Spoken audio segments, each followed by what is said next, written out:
Sejam bem-vindos a mais um podcast Ponto de Entrevista. Eu sou Andréa Tissoni. A Paty não está hoje aqui comigo, mas logo estará de volta. Foi só um pequeno mal-estar, mas daqui a pouco... Próxima vez, prometo que ela estará aqui. E hoje, quem vai estar comigo novamente é ela, Larissa Lee! Obrigada. Maravilhosa, que veio acredito quase 2 meses atrás, não Sim, foi? 2 meses, junho. Foi em junho, 2 meses atrás, veio conversar com a gente, trazer a sua história, que trouxe muita repercussão, tanto para o nosso podcast quanto para o perfil dela, inclusive. E contando essa história, trajetória emocionante, de superação, revoltante em muitos aspectos também. E ela veio aqui para conversar mais um pouquinho com a gente, para falar um pouco mais sobre essas e outras histórias que ela tem para contar. Muito obrigada, Larissa, pela sua participação novamente aqui no nosso podcast. Obrigado a vocês pelo convite. Para mim é uma honra estar aqui. Eu acho que, como eu falei nos episódios anteriores, a gente pretos, mulheres pretas, travestis, precisamos ter voz. E a minha voz, graças a Deus, graças que ao programa, está sendo alcançada para milhares de pessoas e milhares de famílias. Muitas pessoas se identificando com a sua história, compartilhando a sua história, e se solidarizando também, né, com tudo que você passou. E isso é muito importante, né, você perceber, as pessoas se sentirem acolhidas, né, de alguma forma conectadas ao que você viveu também, porque muitas pessoas passam pelo que você passou. Sim, é importante a gente falar os pontos que muitas vezes as pessoas romantizam, acham que uma dor de uma mulher preta, de uma travesti, é uma coisa romantizada e que não existe. E que existe sim, e que a gente precisa falar sobre isso. Porque muitas vezes as pessoas começam a querer silenciar a comunidade de uma forma em geral, né? Não é a história do oba-oba, não é uma história que a Globo e outras emissoras contam. Porque, na verdade, elas não contam, elas maquiam. Mas quando a gente traz uma verdade falando sobre a comunidade, sobre dor e sofrimento, as pessoas falam, não, mas como é isso? Como pode isso acontecer? E, infelizmente, acontece. E isso é muito interessante. Eu queria, antes de começar aqui no roteiro, eu queria falar sobre, porque teve muitas pessoas perguntando dentro do nosso perfil do podcast, nos cortes em que a gente subiu, muita gente nem invalidando, mas assim, de alguma forma, as pessoas surpresas que mulheres travestis, né, trans e travestis, também passam por relações abusivas com homens. E eu acho importante a gente falar sobre isso, porque para nós... que não convivemos com a comunidade, a gente não tem essa noção, essa dimensão, não é mesmo? Sim, é porque, na verdade, assim, a travesti e a transexual acaba ficando vulnerável, né? A mesma dor que você sente como uma mulher cis biológica, para quem não sabe, é a mesma dor de uma mulher transexual e travesti. Infelizmente, por que isso acontece? Acontece porque muitas das vezes nós, da comunidade, temos uma coisa chamada carência afetiva. Não só como acontece com a comunidade transexual, travestis e uma comunidade em geral gay, assim acontece com as mulheres cis. Claro, as mulheres cis são muito mais fragilizadas do que uma mulher trans, uma travesti. Porém, estamos no mesmo patamar de sofrimento. Porque o texto é o mesmo, só muda o personagem. O cara que dá na cara de uma mulher cis é o mesmo que dá na cara de uma transexual. É o mesmo que dá uma cara da travesti, né? Só que, infelizmente, como eu acabei de mencionar, temos uma coisa chamada carência. E outra, carência não é amor. Dependência emocional não é amor.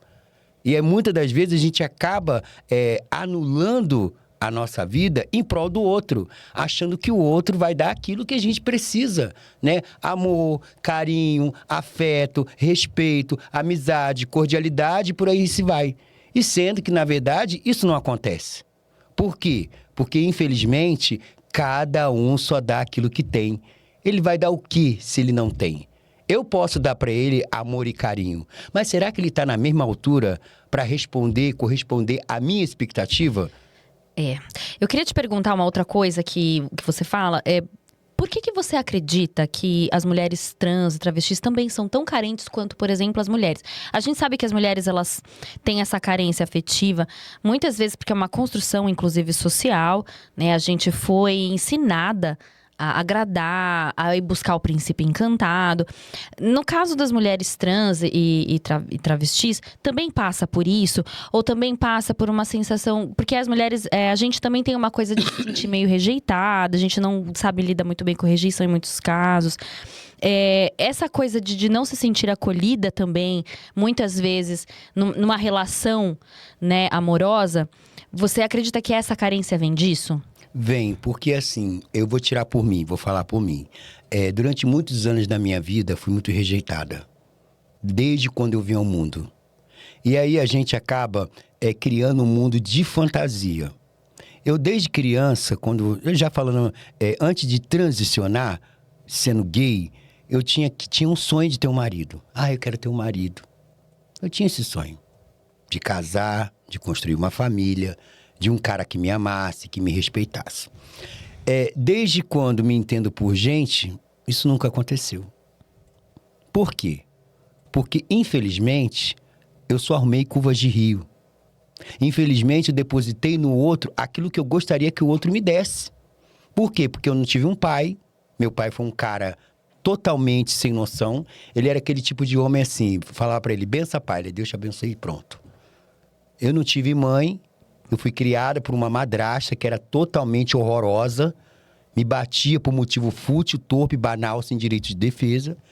E aí, quando você já começa a ter uma fase adulta, você começa a projetar no outro aquilo que você gostaria que o outro pudesse fazer para você. E foi isso que aconteceu na maioria das minhas relações.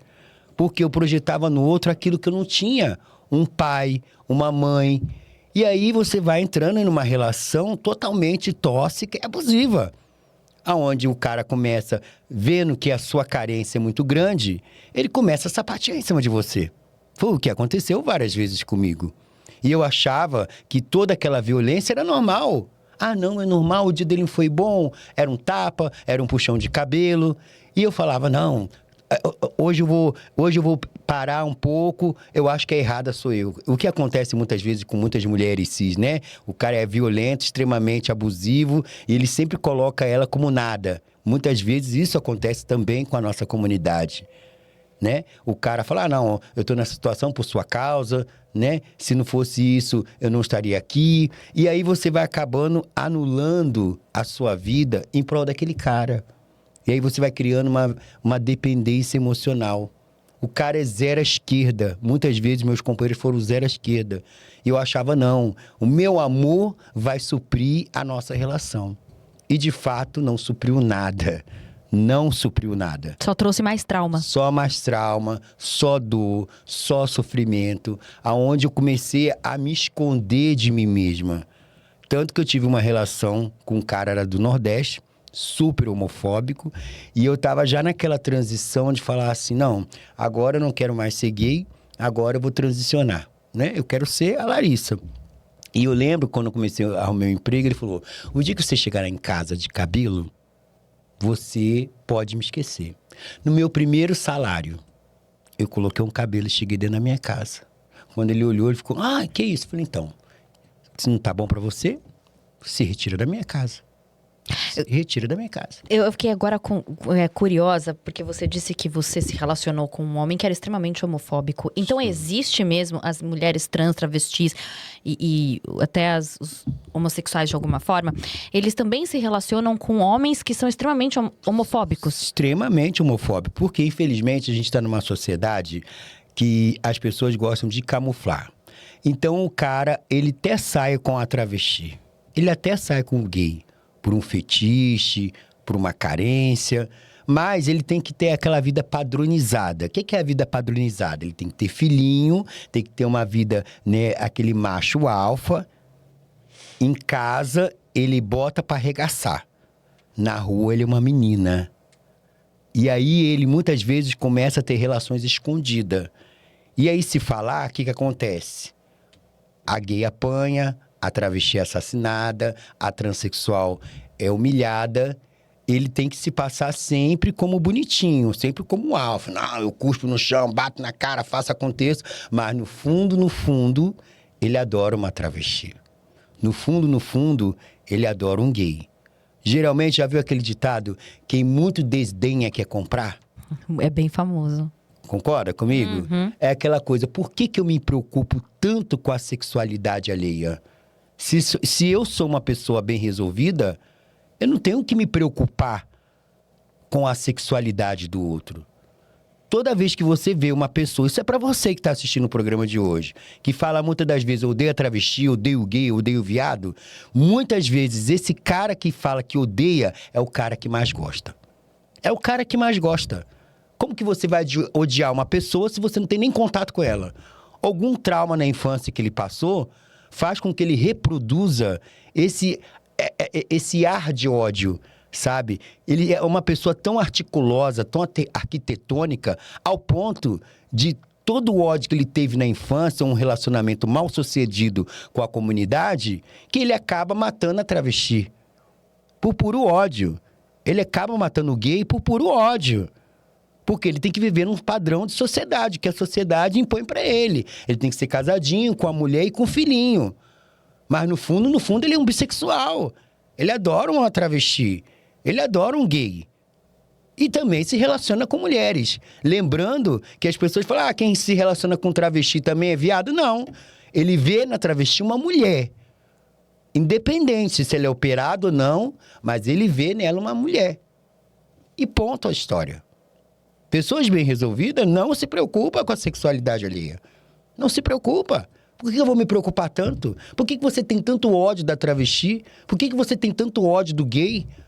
Engraçado que todos os seus amigos hétero, machudo, que você fala, meus amigos, na hora que você mais precisa, quem vai te ajudar? É a travesti, é o gay. É sempre assim, né? Sempre ao contrário, né? É o gay e a travesti que vai te ajudar. E o teu amigo lá, hétero lá, bambambam, tua amiga hétera lá, será que vai te consolar da mesma forma que a gay, que a travesti vai te consolar? Será que ela tem tanta sensibilidade? Vamos falar sobre sensibilidade, porque eu acho que a comunidade em si, independente da sua identidade de gênero, nós somos sensíveis. Nós temos sensibilidade humana. Não dizendo que héteros não têm, tem sim. Mas se você for olhar, toda pessoa gay, todo homossexual, toda travesti transexuais tem uma sensibilidade fora do comum. Um olhar muito mais aguçado, né? Tem uma empatia, que é isso que está faltando. Essa é a minha colocação, eu vejo assim. Você já contou que conseguiu sair das ruas, mas conseguiu sair das ruas, né? E foi um insight, foi uma coisa bem chocante pra gente aqui. Mas como foi a primeira noite depois que você decidiu mudar de vida? Onde você ficou?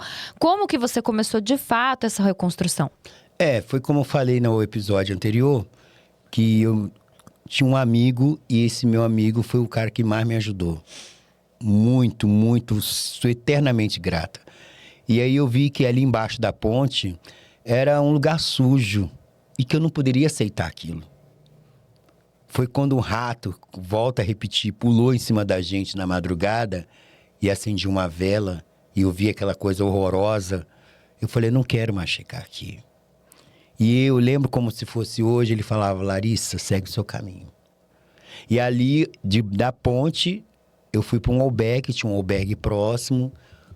E aí eu fiquei muito assustada, porque eram muitas pessoas de vários estados.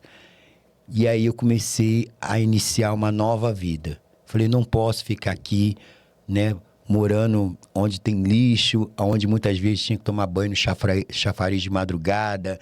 Era um frio, muito gelo, um gelo de 12 graus, imagina, né? Se tomar banho gelado, muitas vezes pegava comida do lixo junto com ele, aqueles restos, né, que os mercados jogavam. Ele falava, não, para a gente não morrer de fome, vamos lá em tal caçamba. E a gente caçava. Eu achava aquilo muito humilhante, sabe? Eu não podia aceitar aquilo, porque eu saí da minha terra natal do Rio de Janeiro, não para viver num submundo do zero, naquela situação horrível. Quanto tempo você ficou nesse processo? Eu fiquei né, debaixo da ponte com ele, mais ou menos, vamos pôr em cerca aí de uns 6 meses a 1 ano, praticamente. Porque eu não conhecia ninguém em São Paulo, né? Eu não tinha uma referência em São Paulo. Então, na verdade, eu saí do Rio de Janeiro, né? Foi um estalo, falei, não, aqui não dá mais para ficar. Na época, né, meu pai... Quando eu descobri que meu pai tinha morrido e toda uma situação, eu falei, não, eu vou para outro caminho, vou para um lugar melhor, onde eu possa reerguer minha vida, né? E aí uma mãe que também jamais se prostou a olhar para mim com um olhar humano. Porque das vezes que procurei ela, sempre foi aquela negativa, né? Prefiro meu marido do que você. Foram 3 contatos que eu tive com ela. Desses 3 contatos foi que fez com que eu viesse para São Paulo. Falei, não posso mais ficar no Rio de Janeiro e eu tenho que ir para São Paulo. E aí, desse albergue, você começou a reconstruir sua vida? Desse albergue, comecei a reconstruir minha vida. Eu lembro que eu sempre gostei muito de ler. Eu pegava um jornal embaixo do braço, botava o jornal embaixo do braço, procurava emprego. Lembro que meu primeiro emprego... E eu estava passando assim, tinha uma empresa que era de consultoria de plano de saúde. E aí a mulher falou assim, então, tá precisando de pessoas para trabalhar. Eu era gayzinho, viu? Tá precisando de pessoas aqui para trabalhar. Você sabe vender plano de saúde? Eu falei, sei. Sabia porra nenhuma? Eu falei, sei. Mentira.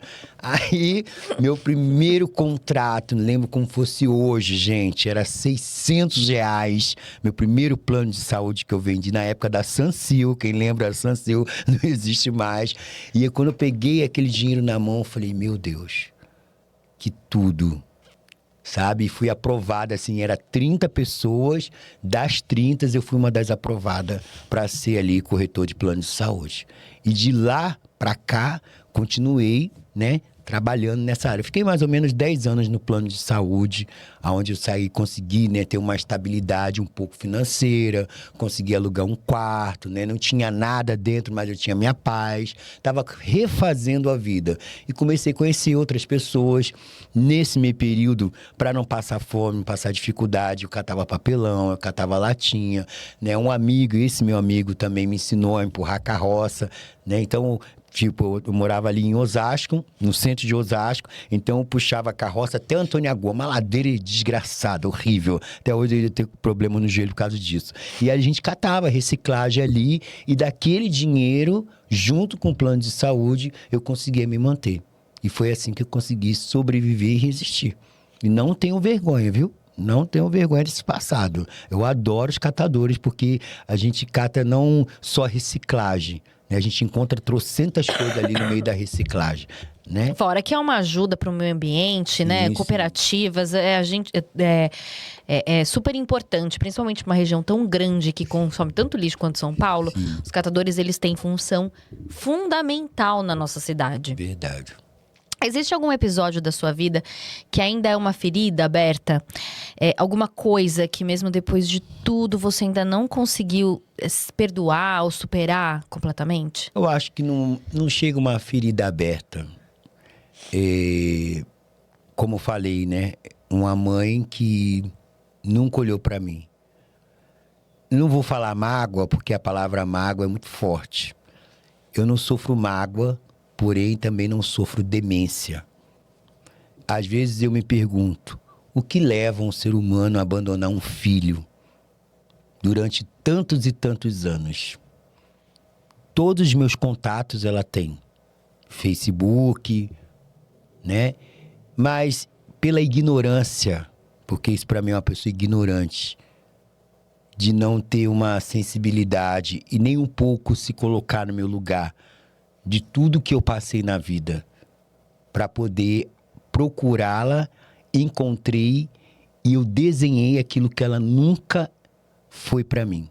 Depois daqueles 3 contatos que você disse que vocês tiveram, vocês nunca mais falaram? Ela nunca mais veio atrás de você? Nunca mais. Eu tenho 2 irmãs do primeiro casamento dela, né? E aí, assim, do segundo casamento, na verdade. E assim, as minhas irmãs... Uma delas é muito homofóbica. Muito homofóbica. E aí teve alguns episódios que eu debati muito com ela, porque ela tratava muito as amigas delas como elas. Trans. Trans. E a mim como ele.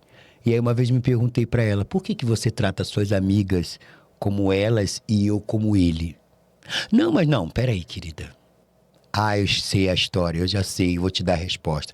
É mais fácil aceitar os outros de fora, mas quando é dentro da minha casa é totalmente diferente. E aí, e por outras ideologias de vida, né? Eu preferi bloquear todo mundo. Mais saudável, né? Muito mais. Preferi bloquear todos, porque não vão me acrescentar em nada. Nunca me acrescentaram em nada. Para chegar onde eu cheguei, eu lutei, estou lutando até hoje. E ela sempre se colocou aquela coisa, mas quando uma vez eu estava fazendo na fase de transição para mudar, fazer retificação de nome, eu falei, fala para sua mãe que o meu nome agora vai ser Larissa. Ela, o problema é seu. Mas você não acha errado você tirar o seu nome de batismo e colocar um nome feminino? Eu falei, não, é um direito meu. Não é um favor. É um direito meu. Estou só comunicando a você para você comunicar à sua mãe, que é minha mãe, que o nome lá vai mudar. É Larissa ali. E ela até hoje não aceitou. Até hoje, você acredita? Larissa. Ainda existe o nome de batismo na cabeça deles. E aí aquilo ali foi me deixando irritada profundamente. Eu falei, não, quer saber de uma coisa? Eu vou bloquear todo mundo. Xinguei meia dúzia de palavrão, que eu sou dessa, né? Porque vou tratar você da mesma forma que você me trata, e bloqueei todos. Isso já vai fazer quase 20 anos. É muito tempo. Teve algum momento, né, durante todo esse processo, de todas essas coisas que você viveu, eu sei que você passou por muitas coisas desde muito pequeno, e muitas coisas que provavelmente quando você era criança você não questionava, né, enfim. Mas quando você tomou consciência de todos os abusos que você sofreu, algum momento você questionou Deus? Você brigou com ele de alguma forma? Do porquê que você precisou passar por todas essas coisas? Eu acho que o maior questionamento foi quando minha mãe estava desaparecida, né? E eu estava naquela busca na época para poder encontrá-la. Muitas vezes eu via meus colegas da escola, né? Dia das Mães, recebendo suas mães, e a minha não estava lá. Muitas vezes, na minha profissão, e várias que eu tenho, não são poucas, graças a Deus, ela nunca teve presente. Ela nunca segurou um certificado meu. Ela nunca foi numa festa. Eu nunca ganhei uma festa de aniversário. Eu não sei o que é uma festa de aniversário. Eu não sei o que é o Dia das Mães. De tudo que eu passei, nunca chegou para mim e me acolheu como filho de verdade. Não, foi só crítica por eu ser homossexual. E o questionamento que eu já fiz a Deus foi o quê? Por quê que uma pessoa tem um filho e abandona o seu filho como se nada tivesse acontecido? Porque, segundo minha avó, fala que ela nunca quis me ter. Ela nunca quis ter a Larissa. Várias vezes ela cometeu vários abortos. E foi minha avó, na época, dizendo ela que segurou toda a situação para que ela não me abortasse. E aí, o que eu mais questionei a Deus foi quando sofri um estupro do meu pai. Que eu achava aquilo ali o cúmulo do absurdo. Mas você questionou naquela época que você era criança ou só depois que você... Não, na época quando eu tinha mais ou menos meus 12, 13 para 14 anos. Foi quando eu comecei a ter um certo tipo de entendimento. Uhum. Certo tipo de entendimento. Várias vezes eu tentei me matar. Várias vezes tentei tirar minha vida. Eu lembro que eu morava no orfanato na época, de tanta desprezo, de tanta solidão que eu vivi. Eu lembro que eu entrei numa sorveteria, eu tinha um amigo na época, eu escrevi uma carta e aí eu peguei um fio e pus no meu pescoço. Fiquei lá pendurada.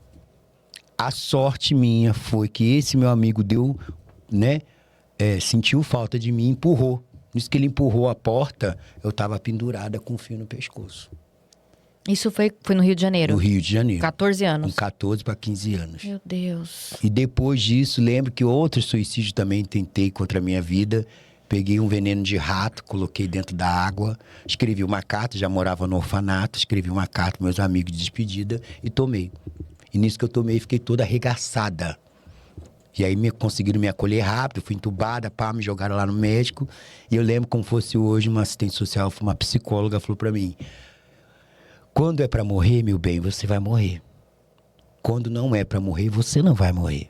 Você tem muita coisa pra fazer. Para de querer se matar e começa a viver. Porque, na verdade, o suicídio, quando a gente pensa em suicidar e tirar a vida, não é que a gente quer chamar a atenção, a gente quer matar uma dor que existe dentro da gente. E era isso que eu tentava fazer. Matar uma dor que existia dentro de mim. E isso é muito interessante. É muito triste e preocupante, porque a gente vê, eu tenho alguns amigos, né, que também já passaram por situações de tentar tirar a própria vida da comunidade, né, Sim. LGBT.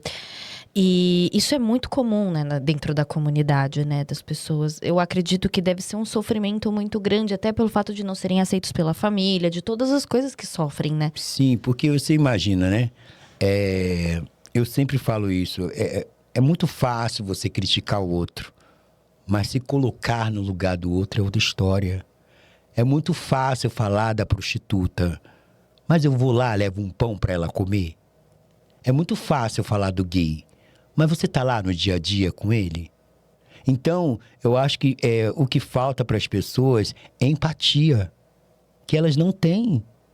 Ah, o que é frescura pra você, pra mim não é. Pra mim não é frescura. Você não tem que ser forte o tempo inteiro. Ah, eu tenho que ser forte. Quem criou isso é uma pura bobagem. Você pode chorar sim, você pode derramar tua lágrima sim, você pode gritar sim, porque você é um ser humano. O grande problema é que as pessoas querem o tempo todo nos silenciar. Por isso que as mortes na comunidade LGBT acontecem por isso. A chacota, né, de família, viadinho, bichinha, mariquinha. Tem uma historinha aí, não sei o quê, lá ele, uma coisa assim, né, que é voltada aí pra... Enfim. Então, você imagina uma criança, um adolescente, que não tem uma estrutura psicológica, o que você acha que ela vai fazer? Ela vai querer, de alguma maneira, acabar com aquele sofrimento. E qual é a maneira de acabar o sofrimento? Se matando. Se matando. Aí depois o povo faz um texto desse tamanho, né? Ai, ora por mim. Peraí. A pessoa já deu o sinal, cara. Que ela não tá bem. É muito fácil você atirar com a arma do que você acolher. Ah, tá chorando porque é viadinho. Ah, tá chorando mariquinha. Homem não chora. Você já ouviu muito isso, né? Ah, menino não chora. Por que menino não chora se Jesus chorou? Por que o homem não chora se Jesus chorou, gente? Vamos desconstruir isso. Esse machismo egocêntrico. Ah, não, mas você não pode fazer isso porque você é menino. Isso é coisa de menina. Você pode fazer sim. Você é o dono da sua vida. Eu fico puta da vida quando eu vejo, tem um vizinho do meu lado e que ele já ensina a criança uma maneira horrível sobre homossexualismo. No outro dia, passou um rapaz perto da minha casa e ele falou pro filho dele: ah, viadinho, ó, bichinha. Ó, tu não vai ser bichinha não, viu, fulano? Não vou falar o nome da criança. Tá? Ó, você é homem, você é muito macho. Mostra o pipiu ali, ó, pras meninas. Você tá entendendo? Começa dentro da sua casa, cara. Sim. Começa dentro da sua casa. Quer dizer, você já tá ensinando a criança que não pura, um ser puro, a ser homofóbico, a ser transfóbico. E a ser machista. E a ser machista. Ele desce o cacete na mulher dele. O menino tem 2 anos, deu 2 tapas na cara da mãe. Por quê? Porque nós, pais, somos espelhos dos nossos filhos. Nós, pais, somos espelhos dos nossos filhos. Né? Infelizmente. Você sente falta da mãe que nunca teve e aprendeu a viver sem esperar esse amor? A gente já falou sobre isso, né?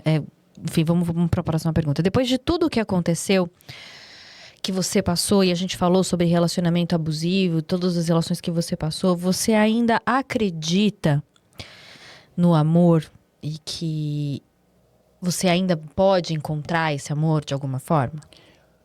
Eu acredito que hoje, depois de tudo que eu passei, eu acredito que a gente nunca dê demais para quem te dá de menos. Eu acho que o amor, ele não tem que ser mendigado. Ele tem que ser sentido. Não adianta só eu sentir e você não sentir. Infelizmente, depois que inventaram a internet, hoje em dia, você está com uma pessoa, ela não tem mais o respeito por você. Ela está curtindo foto de menino, de menina e vice-versa. E eu fico muito chateada porque eu acho que o verdadeiro amor antigo são aquelas pessoas antigas que se respeitavam, que têm 60, 30, 40, 50 anos de casado. Eu acho que o relacionamento virou muito negócios. As pessoas fazem negócios. Não tem mais o respeito com o próximo, o amor ao próximo, porque eu acho que amor é companheirismo. A partir do momento que eu te respeito, que eu sou incapaz de levantar a mão para você, isso é amor. Mas a partir do momento que tem várias violências, seja física, verbal, mental, enfim, já não é amor. Eu até acredito no amor, só que hoje eu não estou mais em busca disso. Hoje eu não estou mais em busca de ter alguém. Eu frequento vários grupos de relacionamento e eu vejo sempre aquelas mesmas picadilhas, né? Ah, eu quero encontrar um grande amor, eu quero viver um... Mentira, não quer nada. Você quer curtidas na internet. Você quer curtidas. É isso que acontece. Eu não acredito em amor em internet. Eu gosto de olho no olho, né? O olhar, para mim, vale mais do que qualquer palavra. Tu tá aqui na internet conversando, você sabe o que ela tá falando ali com outras pessoas? Você sabe com quem ela tá conversando? Eu já tive um namoro à distância. Eu fui daqui ao Rio de Janeiro. Que louca. Na época, né? Apaixonada. Fui. Curtiu, foi um momento, bababá, bababá. E logo em seguida descobri que o cara estava casado. Tá, querida? É bem com a comum. foto do perfil no WhatsApp. Não é minha amiga. Aham. Na foto de perfil. Mentira, sua amiga. Nossa, que amiga próxima, Porra, né? Falei, então, sou a Carmen Miranda. Porra, né? Jurou fidelidade, jurou amor, jurou carinho. E aí, aquilo ali vai... E é impressionante como a gente cai nessas conversas. Depois a gente percebe, aí a gente descobre a verdade.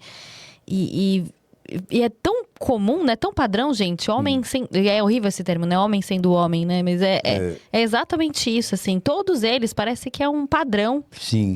É horrível. Eu mesmo não acredito mais em amor internet. Não acredito mais em amor. Eu acho que o olhar vale mais do que as palavras. Agora, qual foi a primeira vez que alguém olhou pra você, como Larissa, e fez você se sentir realmente, verdadeiramente vista?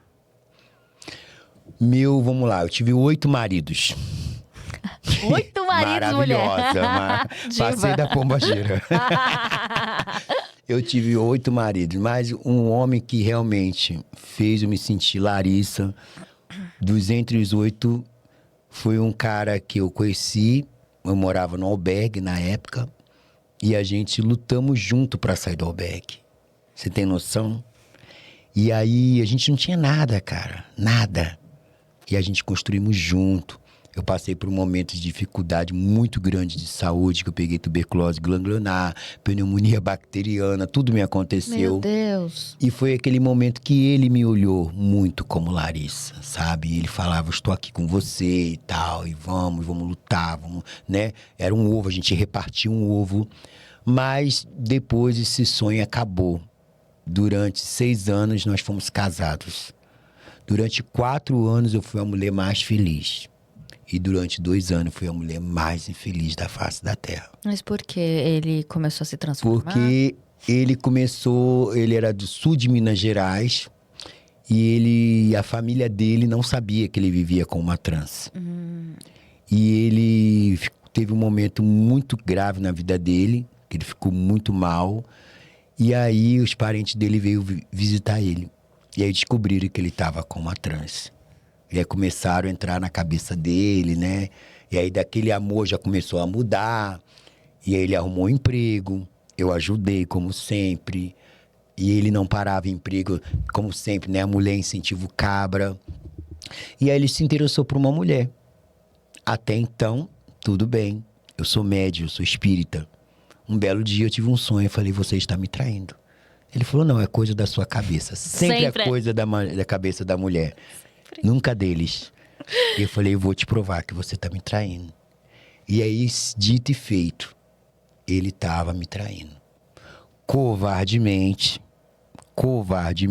além dele me trair, ele começou a me espancar dentro de casa. E aí eu já não aguentava mais, né? Tive que partir pra cima dele, a gente saia na porrada. E aí chegou o momento que eu falei, não dá mais. Um dos piores erros que existe na vida é você separar do cabra e botar o cabra na mesma casa. Separou, acabou, cada um pra sua casa. Não tem esse negócio. E aí ele foi covardemente, fez um curso de segurança, que eu que ajudei, tudo patrocinei. Ele levou um 8 pra dentro da minha casa. Levou um 8 dentro da minha casa. E ele falou, vou te ensinar a atirar. E eu era bobinha, né? Novinha. Ai, ele vai me ensinar a atirar.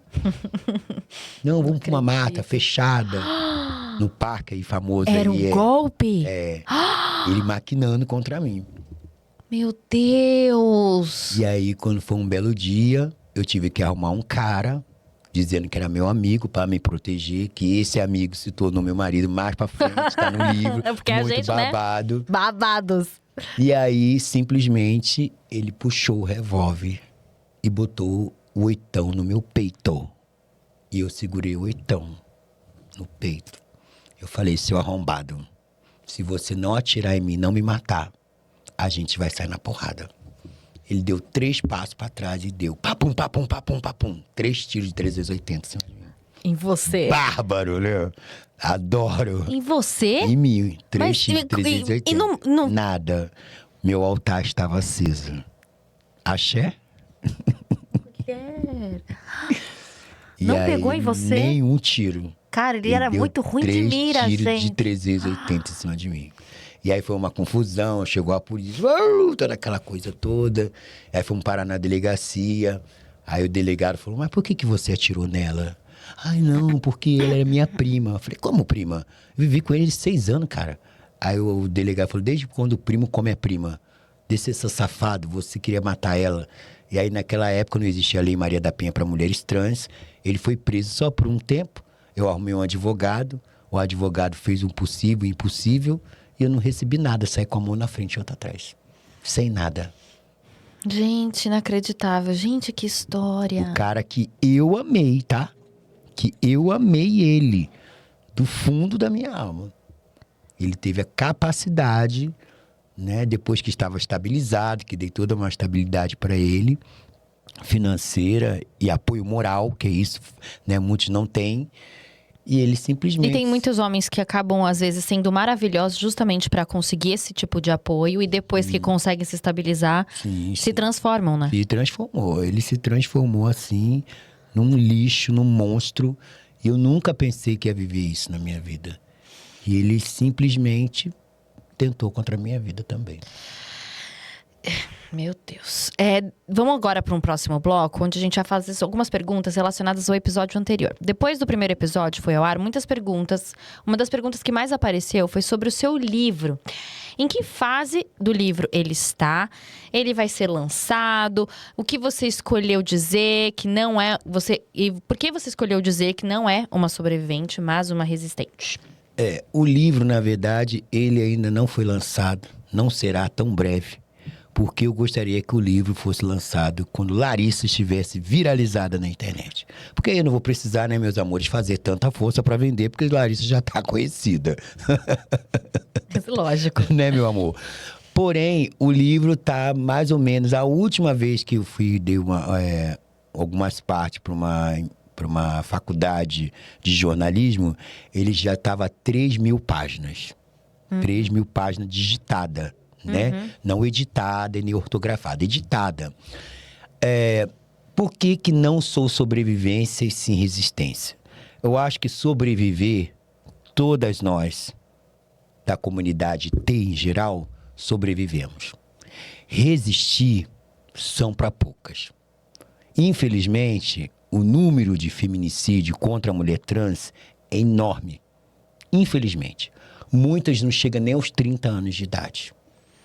Máximo 25, 28 e por aí vai. Infelizmente. Eu, graças a Deus, cheguei aos 4,2, porque senão eu poderia estar nessa estatística também. Infelizmente, perdi muitas amigas pro álcool, pra droga. Infelizmente. Meninas novas, viu? Inteligentíssimas, que infelizmente veredaram pro outro caminho. Então, quando eu falo não sou apenas uma sobrevivente e sim resistente, é isso. Porque sobreviver a um país que mais nos mata, mais nos persegue e mais nos consome, não é para qualquer uma. Como eu falei e vou voltar a repetir, as verdadeiras cafetinas estão dentro do Congresso. Agora chegou a época das eleições. O tema da parada foi vote consciente. Será que realmente vocês votam conscientemente? Vamos dar nome aqui aos boi. Uma da pessoa que eu não suporto, a Nossa Senhora da Boca Bombada, Leonora Áquila. Pode me marcar, viu? Me marque que eu gosto de polêmica. É uma pessoa que, infelizmente, quer ganhar vantagens em cima das pessoas menos favorecidas. Se depender de mim na internet, eu faço ótimas campanhas para você não ganhar, querida. Sabe por quê? Porque você não tem projeto. A Leo Áquila vai se candidatar agora? Vai se candidatar a deputada. É uma pessoa totalmente horrorosa. Horrorosa. Que ao invés, realmente abraçar a comunidade, não abraça. Essa coisa, que ninguém solta a mão de ninguém. Lógico que não solta. Nunca seguraram a nossa mão. Eu posso falar porque eu tive 3 contatos com ela. E eu pedi uma ajuda numa campanha de Natal Solidário para um assessor dela. O assessor dela falou que eu pedi 10 mil reais para ela. E sendo que não foi bem isso. Todo ano, para quem não sabe, eu me visto de Mamãe Noel. Eu tenho um projeto chamado Eu Acredito. É um projeto que eu agradeço sempre aos meus orixás o decorrer do ano. E eu dou brinquedo para as crianças. Eu apenas pedi ajuda para ela me ajudar na campanha de Natal. Fez desdém, como, sabe? E aí depois ela veio na internet botando pra moer em cima de mim.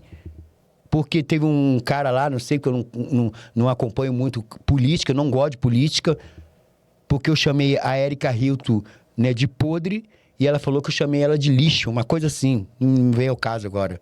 E não foi bem isso, eu falei que a política é podre.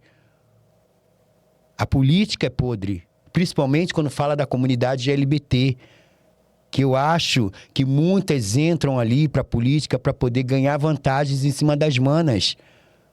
Uma das coisas que eu acho que elas precisam fazer é tratar sobre saúde mental. Quantas mulheres trans e travestis e gays se matam todos os dias, gente? Quantas? Façam um projeto sobre saúde mental. Quantas estão nas cracolândias da vida? Quantos estão no uso de álcool e droga? Uma vez, essa bonitona da Nossa Senhora da Boca Bombora falou que não era compromisso dela. Como não é? Você não fala para todo mundo que você é a madrinha da diversidade? Madrinha do quê? Mãe do quê? A mãe é que abraça, que acolhe, que traz o seu filho junto, que protege.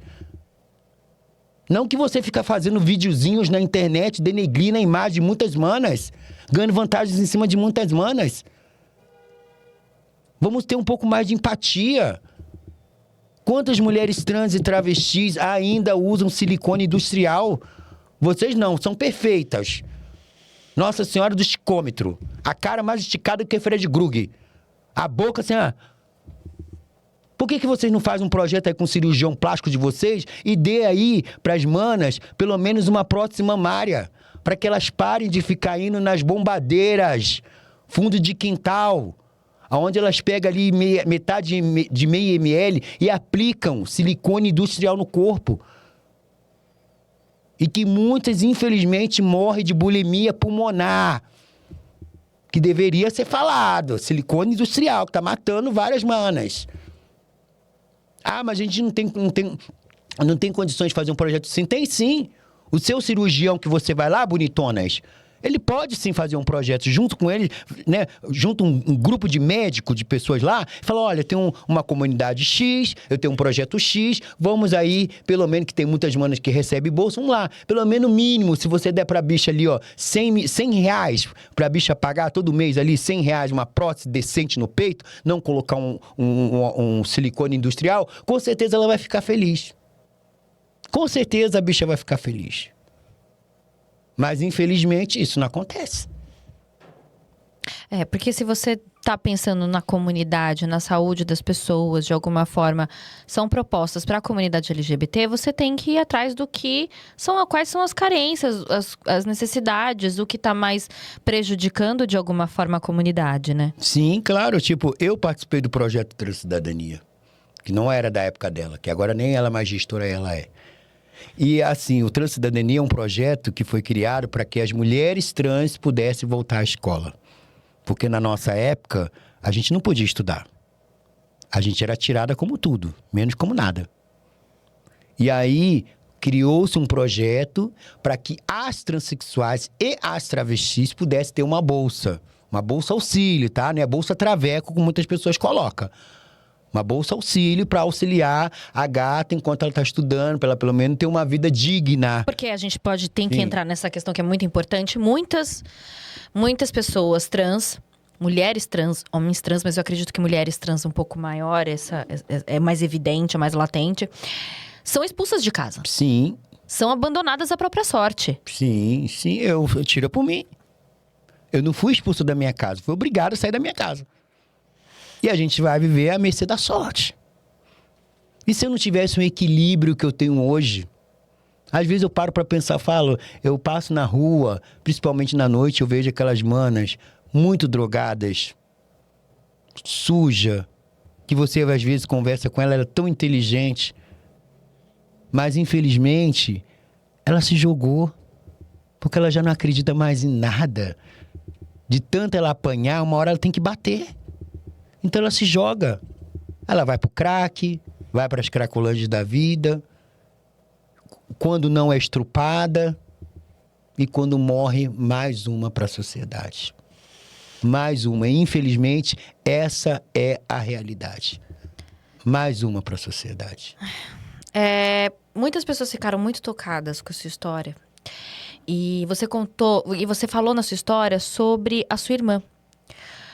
Você contou, foi logo no início da conversa, que a sua irmã, ela vivia com HIV e depois ela foi assassinada pelo marido. Eu queria que você explicasse pra gente, porque muitas pessoas ficaram confusas sobre isso.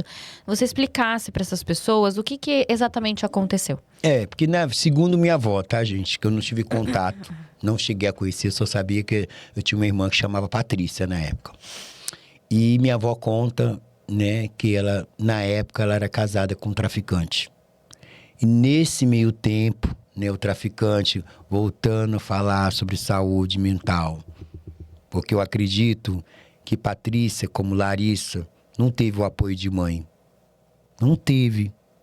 Porque minha mãe não tratava a minha irmã como filha.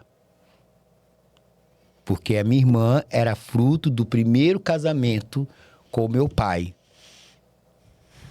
As outras duas filhas é do segundo casamento dela. E aí, segundo minha avó, relata que ela começou a se envolver com drogas, né? Nesse meio tempo, pegou HIV. O marido batia, espancava, fazia, acontecia. E a minha mãe, algumas vezes, minha avó relata que algumas vezes minha mãe acolhia ela na casa dela. Mas como ela não era filha do padrasto, né? Do pai dela, o pai dela não era o marido da minha mãe, esse segundo era o primeiro, então tinha esse choque dentro da casa deles. Então Patrícia resolveu viver nas ruas do Rio de Janeiro, né? Segundo conta a minha avó, usando droga, casou com um traficante, abortou mais ou menos 5 filhos na época, e ele matou ela no Rio de Janeiro. Entendi. Então, e minha mãe abafou o caso, que muita gente não sabe dessa história. Entendi. Então ela contraiu HIV decorrente, assim, dessa vida que ela muito vivia. Louca, prostituta. E ela era garota de programa. Ela, tá. E aí, depois disso, ela se envolveu com esse traficante e ele a assassinou. Assassinou. Entendi. Houve muitos comentários sobre o momento em que você fala da sua fuga em Jacarepaguá. Algumas pessoas disseram que o local... Isso foi muito engraçado, foi muito bom. Eu falei, gente, o que isso tem a ver? Mas enfim, algumas pessoas disseram que o local que você mencionou seria uma avenida e não uma praça. Você consegue explicar pra gente? Porque também você era uma criança quando você saiu, né? Pois é.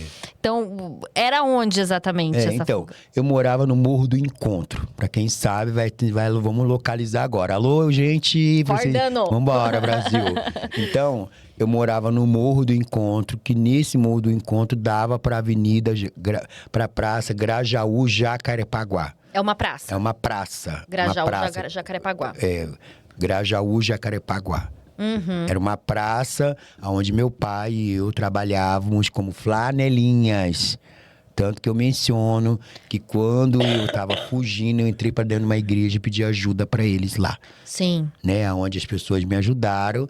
E depois eu consegui entrar dentro do ônibus correndo. Né? Eu tava descalço, só com uma bermuda, sem camisa. E quando eu avistei ele tava com uma perna de 3 enorme. Consegui abaixar.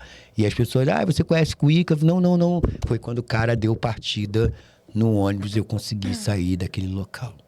Entendi. Quando você contou sobre a tentativa de feminicídio, você disse que acredita que sobreviveu por causa da sua força física que tinha naquele momento. Que é aquele trecho que você fala, se eu não tivesse a força biológica de um homem... E isso, gente, causou um rebuliço. Algumas pessoas interpretaram essa fala de maneiras diferentes e até criticaram esse trecho. O que você quis dizer exatamente? Gente, eu vou voltar... vamos falar já pro outro ângulo, né? Se eu não tivesse uma força biológica assim, tá bom assim? Masculina, tá bom assim? É porque, na verdade, você não tomava hormônios. Não né? tomava. Então, tecnicamente, você tinha uma força proporcional à de um homem. Eu acredito que seja isso que você quis dizer, certo? Vamos falar já o correto, né, gente? Eu sou uma travesti, sou biologicamente um homem, né? E tive como lutar com outro homem. Por mais que a figura feminina tenho, porém tem uma força masculina também. Mas a questão toda não é a questão da força física. A questão que não era para eu morrer aquele dia. Não era para eu morrer.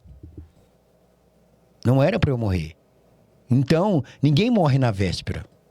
Graças a Deus, graças aos meus orixás, agradeço muito, eu consegui lutar com ele naquele dia. Graças a Deus. Graças a Deus. Estou viva. Quantas, infelizmente, não conseguem... Inclusive mulheres trans, né? Mulheres trans. Não conseguem lutar com seu agressor. Dependendo se ela estiver alcoolizada, se ela estiver muito drogada. Como tem casos aí recentes que vem repercutindo. Quantos cara vagabundo, machista, egocêntrico, né? Que não quer mais, não quer conviver mais com a transexual. Ele acaba matando ela. E muitas vezes, se você for investigar, muitas quando morrem não estão sóbrias. A maioria estão drogadas. A maioria estão alcoolizadas. Eu, graças a Deus, não uso drogas. Bebo socialmente, como todo mundo. Naquele dia eu tinha tomado 2 cervejas, só 2, viu? Só 2 cervejinhas e um dedinho assim de vinho que a titia fiquei meio altinha. E aí foi aonde, infelizmente, tudo aconteceu. Pra mim tinha ficado muito claro, mas eu acho que as pessoas elas acabaram interpretando de uma forma um pouco negativa, que acabava reforçando, de certa forma, as falas de muita gente que não concorda com o movimento trans e com essas coisas de identidade de gênero. Mas eu entendi que você, no caso, não tomava nenhum tipo de hormônio. Então, a sua força física, ela não era diminuída. Gente, me corrijam se eu estiver errada, vocês podem. Eu não tenho estudo aprofundado sobre o tema. Então... me perdoem se eu falei algo equivocado também, tá? Agora eu queria falar uma coisa pra você, porque eu fiquei sabendo que você já se matriculou na sua faculdade de psicologia. Graças a Deus. E existe aí uma campanha que a gente vai começar a partir, né, de agora, porque quando que começa essa faculdade, Larissa? Então, graças a Deus, eu estou muito feliz. Vai começar dia 18 de agosto. É uma faculdade que, antes de mais nada, é olhar pra dentro da Larissa. É olhar e saber reconhecer tantas coisas que ainda preciso preencher. Quando eu falo preenchimento, é preenchimento espiritual. A psicologia te dá isso, né? Ter um olhar mais apurado, uma sensibilidade mais apurada, não apenas com o outro, mas para mim também. Porque às vezes as pessoas me veem na internet, mas não sabem o quanto eu luto para estar aqui. Porque não é fácil você militar todo dia, olhar para a cara do teu vizinho todo dia, homofóbico, transfóbico. Você ir trabalhar vendendo rosa, não é fácil. Caras e boca que as pessoas fazem. Apanhar tanto da vida e tentar ficar firme o tempo todo. E isso, eu acredito que a psicologia faz isso com a gente. A gente, antes de tentar entender alguém, a gente precisa aprender a se entender. Eu, muitas vezes, eu estou igual aquela música do poema do Cazuza, né? Tem dias que eu acordo com medo. Tem dias que eu quero ser abraçada. Tem dia que eu quero ser apenas só ouvida. E muitas vezes isso não acontece. E aí você tem que ser você, com você e com você. Você tem um esclarecimento e até um autoconhecimento, assim, muito forte, né? Muito importante. Que eu acredito que a sua trajetória de muito sofrimento fez você chegar até onde você chegou, com toda essa sensibilidade de olhar para dentro de si. Foi isso que fez você, inclusive, querer estudar psicologia e querer ajudar outras pessoas, de certa forma, a também se olharem, se reconhecerem? Sim, eu acho que quando você tem uma bagagem de experiência, você pode ajudar muitas pessoas. Às vezes o meu sofrimento, minha história de vida, tem pessoas, milhares de famílias passando pela mesma situação. Vamos pontuar uma coisa aqui bem clara sobre dependência química. 2 áreas que eu quero trabalhar: dependência química e violência doméstica. Por quê? Quando você está lidando com uma pessoa que é adicta, é muito fácil muitas pessoas falar assim: usa droga porque é sem vergonha, cheira porque quer, fuma maconha porque quer. Não. Toda dependência química, ela tem um histórico naquela pessoa. Histórico de dor, de sofrimento, de rejeição. E aí, a pessoa, muitas das vezes, começa a ir para o outro caminho. Que é o quê? Ir para a droga. Porque a droga, na verdade, é uma fuga. Muitos dependentes químicos não conseguem viver sóbrio. Porque ele precisa de algo de anestésico para aliviar aquele momento ali de dor e sofrimento. Por isso que muitas das vezes ele acaba se drogando. É uma fuga, né? É uma fuga. E aí você começa a ser codependente dele. O que é uma codependência emocional? A codependência emocional é diferente de dependência emocional. É além da dependência. Aonde muitas vezes o adicto começa a te manipular. Não, só hoje, só um tirinha, você vai lá, coopera. Não, só um crack, você vai lá dar pro cara. Não, sabe? E aí você começa já a perder o controle. Ele é um doente, você acaba se tornando doente com ele. Como eu vejo muita gente, porque Jesus cura, Jesus salva. Não, primeira coisa, a dependência química é uma doença grave, fatal e progressiva, que precisa ser trabalhada, que precisa ser estudada, que precisa ter um olhar mais humano. Você não pode impor para o dependente ir para uma clínica, ele tem que agir por vontade própria. A partir do momento que você impõe para o dependente, joga um dependente em uma clínica contra a vontade dele, ele vai sair de lá 3 vezes pior. Ele tem que ir por vontade própria. O meu amor vai curar ele. Não cura não, linda. Não vai curar. O que vai curar é você tomar vergonha na cara e dar basta. Pera, vou dar um basta agora. Minha casa, minha regra. Ele começou o senso de manipulação, o egocentrismo, porque eles são muito egocêntricos, manipuladores, mesquinhos, enfim, egoísta. Começa já a botar ali, né, a regra. Mas como que você faz isso?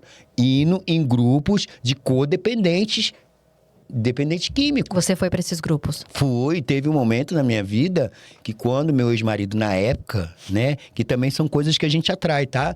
Na época, eu pedi pro meu ex-marido diminuir o crack, eu já falei isso, não foi aqui, foi em outro programa. E ele me deu uma cabeçada na cara. E que eu perdi todos os dentes da boca. Todos. Ele falava, todos, limpa. Se você chamar a polícia, eu vou te matar. E eu morava no Zapata, em frente a um prédio ali no centro da cidade, que ele quase uma vez tentou me jogar Ah, eu sei onde é. de um prédio. E aí, eu emagreci 35 quilos. 35 quilos. Ele fumava crack, parecia que eu fumava junto com ele. Porque eu vivia uma codependência emocional em cima dele. Eu internava ele numa clínica, ele, 3, 4 meses, assim, bonzinho. Não, filho, eu jamais vou fumar uma merda, nunca mais, viu? Nunca mais. Pra você ter noção, mulher, eu fui parar no manicômio por causa desse cara. Mentira. Fui.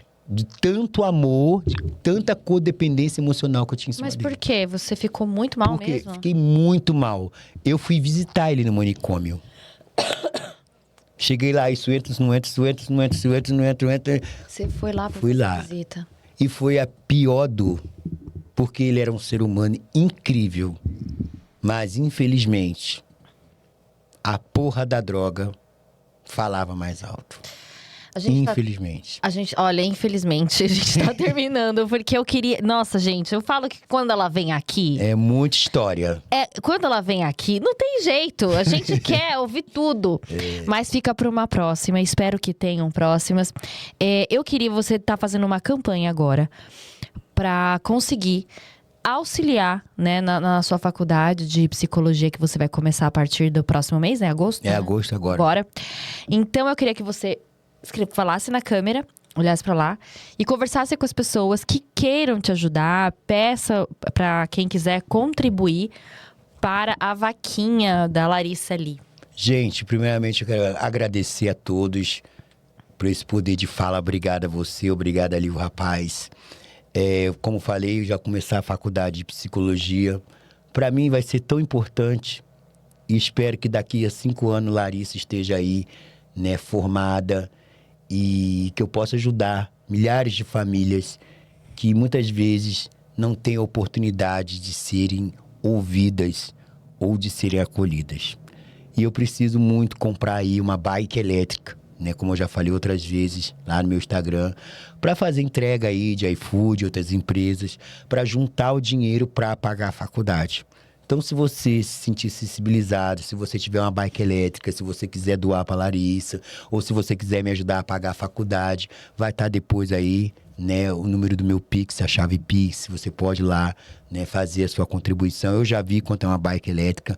A mais em conta que eu cheguei a ver foi 3.500, mas eu não tenho como pagar 3.500.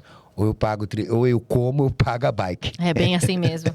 Né? Mas quem quiser ajudar a Larissa, ficarei muito honrada e muito feliz, né, para poder aí, de alguma maneira, custear a faculdade, né? Porque no próximo semestre aí, Larissa vai vir com tudo. E é isso aí, gente. A gente precisa de mais pessoas que queiram ajudar a acolher, principalmente a comunidade, pessoas que passam, também as pessoas dependentes químicas. São casos tão importantes e que são pouco falados e pouco vistos pela sociedade no modo geral, né? Larissa, muito obrigada pela sua participação. Obrigado a vocês. Eu acho que a sua história de vida é emocionante, é motivadora. Sim. E eu, de verdade, tô aqui na torcida e a gente vai estar aqui fazendo de tudo que a gente puder pra estar contribuindo com essa vaquinha pra que você consiga se tornar daqui a 5 anos uma baita de uma psicóloga. Porque você tem muito esclarecimento, você tem uma visão muito importante e é uma baita exemplo para muitas pessoas. Muito obrigada, Larissa. Obrigado. E aí, como eu sempre falo, né, gente? A gente não tem oportunidade. Cria, viado! Depila a perna e vá pro corre, gay! E é Vai isso. pro corre, vá é pro isso. corre. É isso, sem chorar, sem mimimi. Eu sempre falo pros meus amigos, o não a gente já tem. Agora vamos pra porra do sim. Exatamente. E acabou a história. É sobre. Obrigada. Imagina, eu que agradeço. O podcast Ponto de Entrevista vai ficando por aqui. Não se esquece de curtir, comenta, compartilha. Manda pra quem precisa dessa história, ouvir essa história. Quem queira contribuir, é muito importante que você contribua se você se sentiu sensibilizado com a história da Larissa. Uma mão, né? Ninguém solta a mão de ninguém. E é nesse momento que a gente tem que se ajudar. Então, é isso. Até a próxima, gente. Beijo. Obrigada, Brasil.